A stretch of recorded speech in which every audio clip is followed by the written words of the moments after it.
Egaa saba Waaqayyoo guyyaadhaa sagalee Waaqayyoo isinitti himee isiniif kadhachuu barbaadu. Hojii ergamootaa boqonnaa 9 lakkoofsa 1 kaasee kan jiru. Seenaa nama tokko dubbata. Seenaa Waaqayyo nama tokkoof akkamitti humnaan seenaa isaa akka ni jijjiire. Itti mul'atee seenaa isaa akka jijjiire. Itti mul'atee seenaa isaa akka jijjiire dubbata iddoo kana. Sitti mul'atee seenaa kee jijjiiru malee Waaqayyo. Mi'al takka yaa Waaqayyo natti mul'adhuutii seenaa koo jijjiiri jedhini. Itti mul'ateetu seenaa jijjiira Waaqayyo silaa. Itti mul'atee dukkana ibsa. Itti mul'atee gaaffii deebisa. Itti mul'ateetu karaa sirriin taane irraa deebisa. Nama ta'e tokkotu Saa'ol jedhama iddoo kanatti. Saa'ol kun yeroo dheeraadhaa fi jal'ina hojjechaa ture. Waan gaariin hojjedha se'ee jal'ina hojjechaa ture. Waan gaariin hojjedhadheetu Waaqayyoon ari'achaa ture. Waan gaariin hojjedhadheetu inaaffaa gaariin inaafa hedheetu karaa Waaqayyoo irraa nama jal'isaa, karaa Waaqayyoo irraa qabee nama hidhaa, mana hidhaatti nama gashaa, namoota warra Waaqayyoo waaqeffatan joonjessaa ture. Haa ta'u garuu gaafa gooftaan itti mul'atu gooftaa argeetu isa booddee jijjiirame. Ilaa akkas jedhanii dubbisa. Saa'ol ammallee bartoota gooftaa doorsisuudhaaf ajjeesuutti banbana gara hangafa lubootaa dhaqeedha. Warra daandii wangeelaarra adeeman yoo arge dhiirotas ta'u durbootas ta'u hidhee gara Yerusaalemitti fiduudhaaf barbaadee kanaaf ajajji manneen sagadaa Damaasqootti akka isaaf caafamuuf hangafa lubootaa gaafate jedha. Utuu adeemus Damaasqootti dhiyaate kunoo dingata ifni waaqarraa naannoo isaatti balaqqeessa'e. Lafa dha'ees sagalee Saa'ol Saa'ol maaliif na ari'attaa jedhuun dhaga'e. Inni immoo eenyu ati yaa gooftaa? Eenyu ati yaa gooftaa? jedhee sagalichis deebisee ana Yesuus kan ati ari'attu garuu ka'i gara mandaraatti olliti. Waan gochuun siif ta'us sitti hin himama jedheen. Namoonni warri isaanii wajjin adeemaa turan calluma jedhanii dhaabbatani malee waa dubbachuu hin dandeenye. Isa dubbatu sagalee isaa dhaga'urraa kan hafe nama tokko illee hin argine. Saa'ol lafaa ka'ee ija isaa yemmuu bane waan tokko illee arguu hin dandeenye. Kanaafis harka isaa qabanii Damaasqootti galchani. Hamma guyyaa 3ttis waa arguu hin dandeenye. Yeroo kanatti homaa hin nyaanne hin dhugne sii jedha.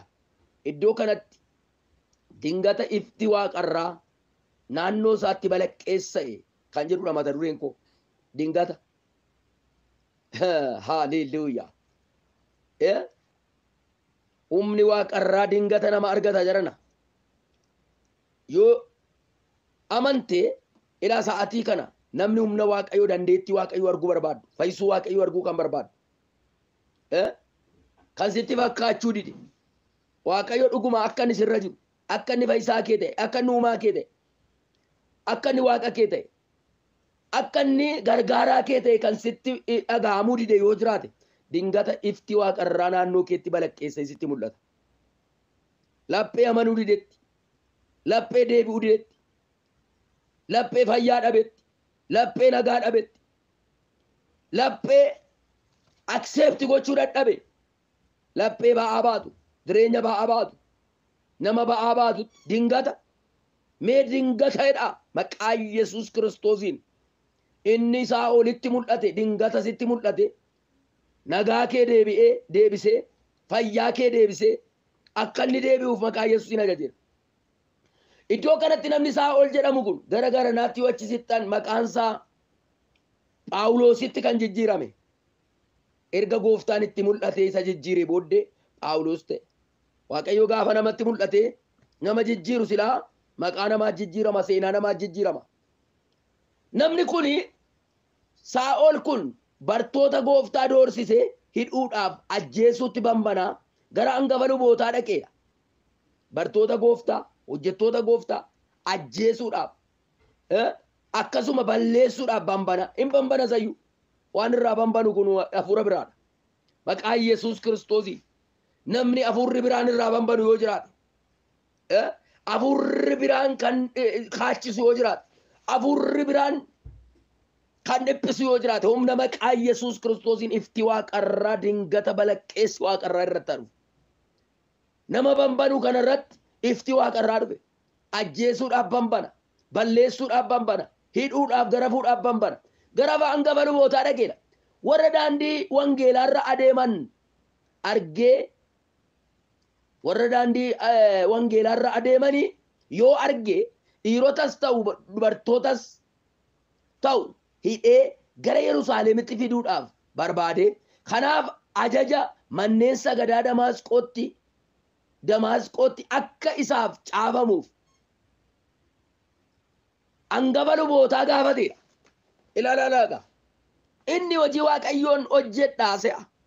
Waaqayyoo fani naafaa se'a. Warra daandii wangeelaarra adeeman ajjeesuudhaaf hangafa lubootaa biraa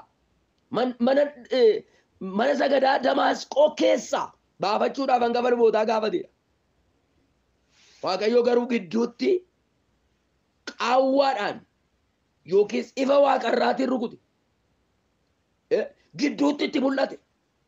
Namni lapheen kee hamaa yaadu, namni garaan kee hamaa yaadu yoo jiraate, dingata ifti waaqarraa, balaqqeessi waaqarraa, olii waaqarraa sitti mul'atu malee. Namni utuma karaa wangeelaarra deema, daandii wangeelaan hojjedha, yaada waaqayyoo keessan deddeebi'atuma jedhuutu yeroo baay'ee maal godha isinitti fakkaate? Jallina hojjeta, namarra akkamaa yaada, nama sagalee waaqayyoo lallabu ajjeesuudhaaf maraata, nama sagalee waaqayyoof hojii waaqayyoo hojjetu balleessuudhaaf bambana. Namoonni laphee keessan keessaa nama wangeela baatu, nama hojii waaqayyoo hojjetu ajjeesuudhaaf sin bambanu yoo jiraate, maqaa Yesuus Kiristoosiin dingata ifti waaqarraan si qajeelchu, dingata ifti waaqarraa inni nama qajeelchu, inni nama sirreessu, inni nama isaa nama godhatu, inni ulfina isaa keessa nama gashu, inni yaada isaa keessa nama gashu, dingata sitti balaqqeessa'u. Dingatatti balaqqeessa'eedha. Utuu inni bambanaa deemu, utuu inni ajjeesuuf adeemu, utuu inni caafata barbaadu, hidhee garafuuf utuu inni barbaadu, dingatatti balaqqeessa'eedha. Dingata ifti waaqarraa balaqqeessa warra. Hiilaarraa. Isaaf dingata, Saa'oliif dingata, waaqayyoof karoora. Waan nama dhibu Yerusaalemitti fiduudhaaf barbaade. Kanaafis ajaja manneen sagadaa Damaasqoo akka isaaf caafaniif hangafa lubootaa gaafate. Utuu adeemuus Damaasqootti dhiyaateedha.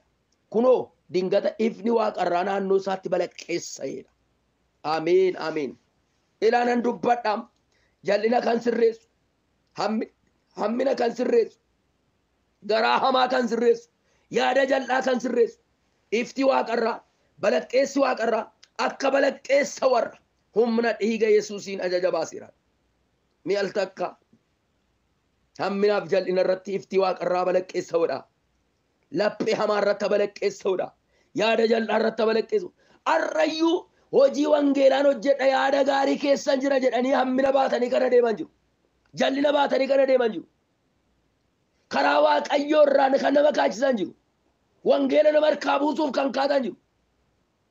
Jiruun inni ban seetanii manuma sagadaa keessa. Iddumatti sagadamu, iddumatti waaqeffamu keessa. Iddumatti waaqayyoon waaqeffatan keessa. Hojii jallinaa baasanii wangeela nama harkaa buusuudhaaf kan fiigan, kan kaatan, kan bambanan, kan hojjetan, kan ariifatan jiru. Ilaa dingata. Utuu na deemuus dingata'eedha. Damaasqootti dhiyaateedha. Hojii jallinaa kana raawwachuudhaaf kaata. Yaada jallinaa kana raawwachuudhaaf kaata. Dingata'eedha. Ifni waaqarraa naannoo isaatti balaqqeessa'eedha. Ilaalala badii baatanii addunyaa kana balleessuudhaaf kan kaatan, addunyaa kana diiguudhaaf kan kaatan, biyya nama diiguudhaaf kan kaatan, hojii waaqayyoo diiguudhaaf kan kaatan, mana sagadaa diiguudhaaf kan kaatan, giruuppii diiguudhaaf kan kaatan, hiilaarra jalaba kan olii gadi adeeman, yaada gaariin qaba se'anii jal'ina kan hojjetan, hiilaarra laba dingata ifti waaqarraa balaqqeessa'u. Meema nan karadha dhumarratti waan waaqayyo keessa koo kaa'eef hin beekan. Dingata ifti waaqarraa balaqqeessee yaada hamaa kana diige. Dingata ifni waaqarraa balaqqeessee hojii jallaa kana diige. Harkaa buuseetu itti balaqqeessaedha. Lafa dha'ee sagalee Saa'ol maaliif na ari'atta jedhu dhagaye. Ijoollee waaqayyoo kan ari'atu, saba waaqayyoo kan ari'atu, yaada waaqayyoo kan ari'atu, hojii waaqayyoo kan ari'atu. Bayyeesuus ilaarraa jalqabee dubbadheera.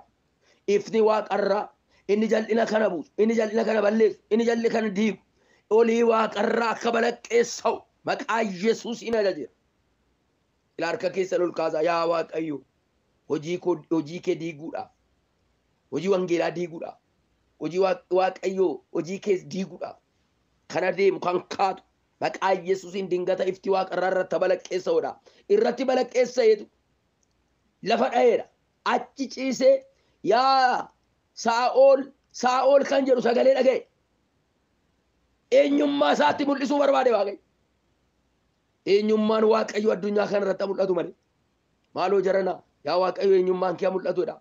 Warri eenyummaa waaqayyo barbaadan, warri yaada waaqayyo barbaadan, warri ulfina waaqayyo barbaadan, warri balaqqeessa waaqarraa barbaadan, warri isa calalu barbaadan. Calalamuu qaba barri keenya kun. Inni hamaa baatu sin kaata, inni gaarii baatu sin kaata. Inni wangeela baatu sin kaata, inni du'a baatu sin kaata. Inni ajjeesuu barbaadee kaatu sin kaata. Hiilaarraa jaadhin beekan. Naazreetu Yesuus harkaa buufna. Ifti waaqarraa dingata balaqqeessa'u. Saa'ol sagalee jedhu dhaga'eetu. Lafa dha'ee sagalee Saa'ol jedhu dhaga'e. Maaliif na ari'attaa jedhee? Maaf na ari'attaati? Gara deemtutti warra hojii koo hojjetu maaf ari'atta? Warra mana koo ijaaru maal ari'atta? Warra ulfina koo kaatu maaf ari'atta? Maaf na ari'atta jennaani? Eenyu ati yaa gooftaa? Gooftaa ta'uu qaba inni ifaan na rukute kun jedhe. Inni humna natti agarsiise kun. Inni aangoo nagararraa qabu kun. Inni ulfina qabu kun. Gooftaa ta'uu qabaatee. Eenyu ati yaa gooftaa jennaan? Ana jedheen Yesuus isaatiin ari'attu jedhe. Yesuusiifan hojjedhatte Yesuusiin kan ari'attu jirtaa laata? Warri Yesuusiifan hojjedhan Yesuusiin ari'atan jiru. Sagalee waaqayyo iddoo kan dhabsiisan jiru. Ulfina isaaniif jedhanii ulfina waaqayyo kan gadi buusan. Taayitaa isaaniif jedhanii taayitaa waaqayyo kan gadi buusan jiru. Biyyesuus seen amucicaatu har'a. Jedhaa muciceessaa maqaa Yesuus Kiristoosiin jedhaa. Ulfina waaqayyo kan qallalchu. Yaada waaqayyo kan gadi buusu, fayyisuu waaqayyo kan ittisu. Jira baroota keessatti. Jira naannoo makee iddoo mati jiraattu, lafati jiraattu, giruuppii ati jiraattu keessa jira.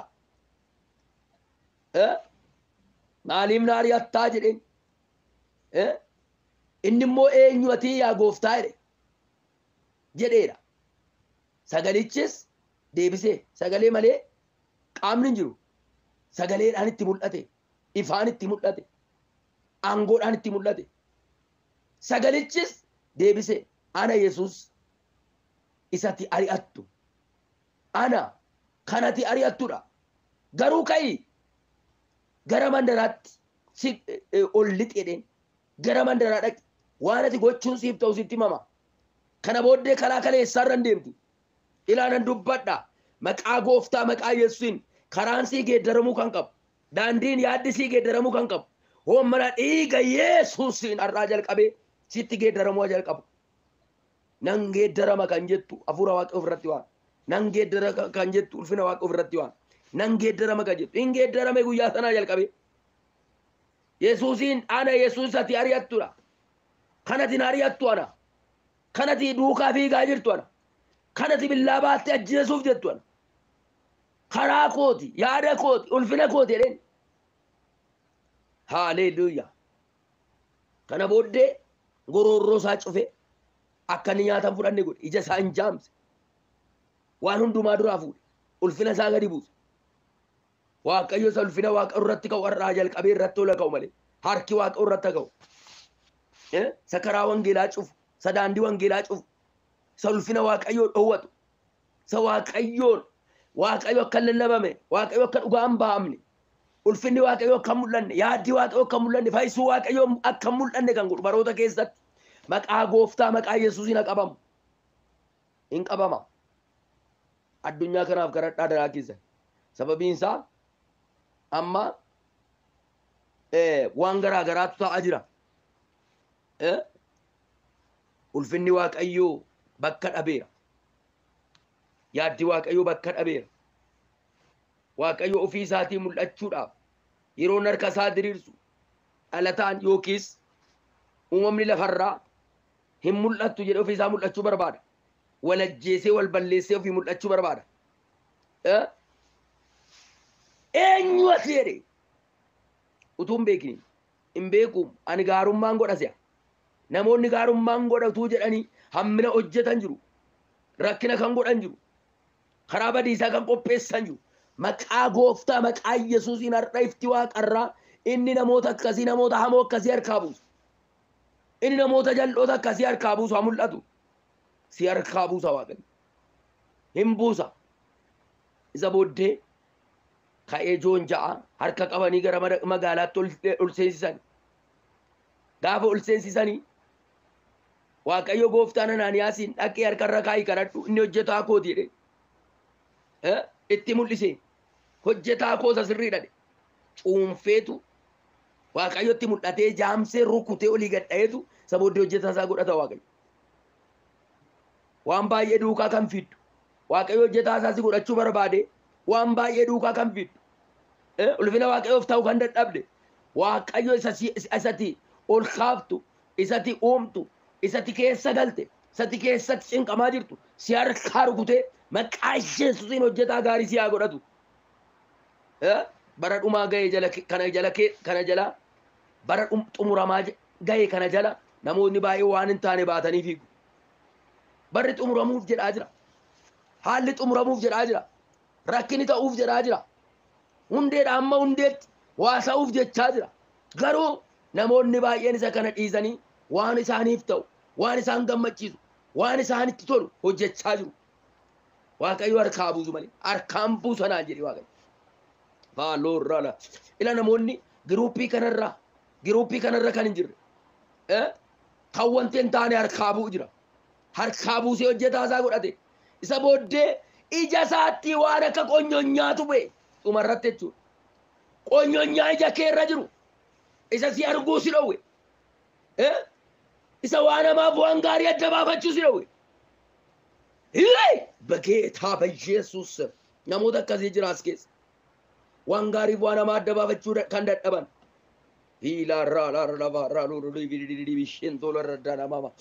iji isaanii kan jaamte solloqqeen cubbuu ija isaanii kan jaamte solloqqeen cubbuu ija isaaniirra kan ta'e bara isaanii guutuu achumee kan ta'an jijjiiramuu kan dadhaban sagalee waaqayyoo dhagaanii dubbii waaqayyoo dhagaaniitti fayyadamuu kan dadhaban humna maqaa gooftaa maqaa yesuus kiristoosiin har'a hafuurri isaan jijjiiru humni isaan jijjiiru olii waaqarraa irratti dhufu isa booddee solloqqeen cubbuu irraa bu'e wangeela fudhatee ka'e har'a biyya lafaa kana wangeelli akka faca'u wangeelli biyya lafaa kana irratti hojii guddaa akka hojjetu kan sababa ta'e namni namoota sababa ta'an keessaa inni guddaan Phaawulos nama jedhamu Saa'ol kun dhumarratti Phaawulos jedhame waaqayyo maqaa isa harkaa buusee hammina isa harkaa buusee waan hundumaa harkaa buusee dhala isaa isa godhate hammina si harkaa buusee waan adda addaa si harkaa buusee waaqayyo dhala isaa si haa godhatu vaaloorraa laara lafaa raadaa namaa ilaanan kana harka kee achi ol kaase waaqayyo sitti mul'ata hafuurri waaqayyo sitti mul'ata jal'ina si harkaa buusa dhiphina keessaa si baasa qorumsa keessaa si baasa ilaalan dubbadhaa humna dhiiga yesuusiin humni wangeelaa kun hojjetu ilaa waaqayyo akkas naan jedha namoota tutti himamu utuu dhagaanii jal'ina keessaa deeman karaa jal'inaarra kan jiran anaa wajjiniin kan wal lolan anaaf ulfina kan illaan ulfina koo kan qallashan yaada koo kan gadi buusan jiru naan jedhe hafuura waaqayyoo kottu jijjiirama godhe ilaarraa laarraba kottu si barbaanna kottu si feena kottu si feena ያይ በጌታ በኢየሱስ ክርስቶስ ምና ስልጣን ulfina koo keessaa kan baane atrii koo kan cabsan waanuma argan kan fakkaatantu jiru naan jedhe hafuurri waaqayyoo gooftaa maccaa ያዩትን ነገር የሚመስሉ አሉ አለ ማጣራት የተሳናቸው አደባሱ ከንደጠባን ጫለሉ ከንደጠባን ኢላራ ጃለባግራ ዋንuma argan duukaa kan fiigan jiru naan jedhe hafuura addabaasu hafuura calalu hafuura addabaasu ulii waaqarra nawwaam maqaa gooftaa maqaa Yesuus sagalee kee bulfaadhu dubbii kee bulfaadhu ilaalala amma moojii kee hojjedhu waaqayyo sagalee isaa faana jira jedhamee caafamee jira maqaa gooftaa maqaa Yesuus Kiristoosiin rakkina daddaa keessa kan jiran karaa kee irraa kan mucaatan hojii amminaa keessa kan jiran yaada amminaa keessa kan jiran qaa Yesuus Kiristoosiin keessaa mucucaatan keessaa habaan hafuurri mucuceessee isaan baasu isaan irraa dhufu hafuurri fatax godhee keessaa isaan baasu ulfina kan isaanitti mul'isu humna waaqayyoo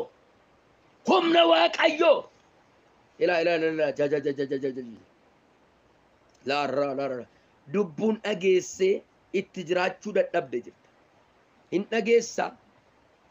dhageessa karaaf kallattii hundumaan hin dhageessa waan hundumtuu kan walitti sitti fakkaatu baay'ee sammuun kee kun sirrii kan hin taane ofii keessiin qoramtaa namootas qoruu hin barbaaddu waaqayyo akkasiin jedhe qalbii jijjiirradhu ani waaqayyo karaa keessiifan jijjiira karaa kaleessaarra sin baasu daandii kaleessaarra sin baasu sammuun kaleessaa sin baasu amalli kaleessaa sin baasu deebi'ii gara kootti sin jedha waaqayyo Valorra la rada la mama shendo yeroo adda addaa sitti dubbadheera amma lubbuun kuni baay'inaan hin dhaggeeffatu gurra ishee waaqayyo irraa qabdi dai በኢየሱስ ስም David afurri wallaalchisaan kun afurri dhiphisaan kun afurri gagam gootee qabdi afurri accaqxee qabdi afurri kontrool gootee qabdi በኢየሱስ ስም David maqaa Yesuus mucucaadhurra Demirra homna dhiiga Yesuusin homna dhiiga Yesuus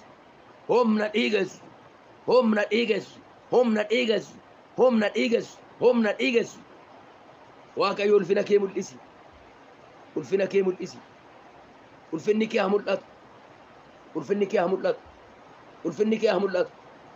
ulfinni kee haa mul'atu abbaa ila namoota ulfina isaatti mul'isuu barbaadu qaba waaqayyo mul'adhu hafuura waaqayyo mul'adhu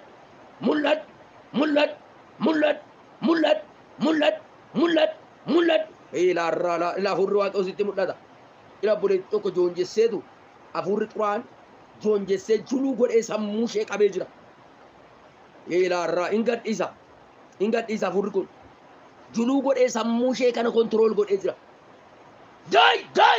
dai maqaa Yesuus Kiristoosiin afurri bannaa dhowwite afurri joonjessite afurri hammina yaachisiifte afurri sagalee waaqayyo ayyaana waaqayyo keessaa baasuu barbaadu ayyaana waaqayyo keessaa yeroo meeqa baasuu barbaada Valorra nama dai በኢየሱስ ስም afurri feleqqee baasuu barbaadu